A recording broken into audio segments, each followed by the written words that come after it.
नमस्ते दोस्तों, आप सब कैसे हो। आशा करती हूँ आप सब लोग बहुत अच्छे होंगे। मैं एक बधाई गीत सुनाने जा रही हूँ। आप लोगों को जैसे लगेगा कमेंट करके ज़रूर बताइएगा। मथुरा में जन्मे कन्हैया बधैया गोकुल में बाजे जी। मथुरा में जन्मे कन्हैया बधैया गोकुल में बाजे जी।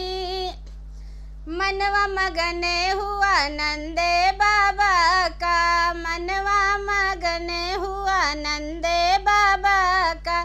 झूम रही यशोदा मैया बधैया गोकुल में बाजे जी। झूम रही यशोदा मैया बधैया गोकुल में बाजे जी।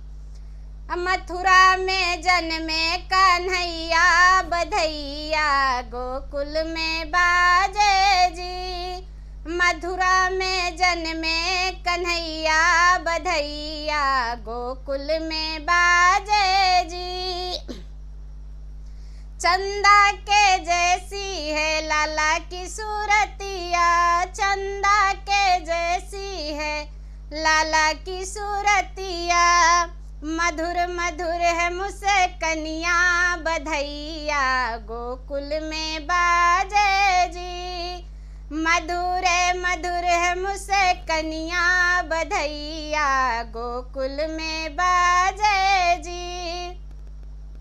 मथुरा में जन्मे कन्हैया बधैया गोकुल में बाजे जी। मथुरा में जन्मे कन्हैया बधैया गोकुल में बाजे जी। आई बहार आज गोकुल नगरिया, आई बहार आज गोकुल नगरिया। नाच रहे लोग लुगैया बधैया गोकुल में बाजे जी। नाच रहे लोग लुगैया बधैया गोकुल में बाजे जी। मथुरा में जन्मे कन्हैया बधैया गोकुल में बाजे जी। मथुरा में जन्मे कन्हैया बधैया गोकुल में बाजे जी।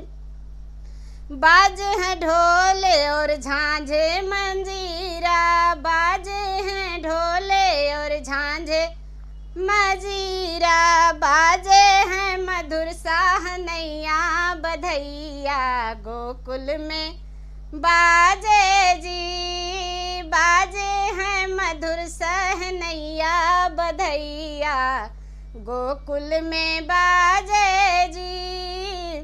मथुरा में जन्मे कन्हैया बधैया गोकुल में बाजे जी। मथुरा में जन्मे कन्हैया बधैया गोकुल में बाजे जी।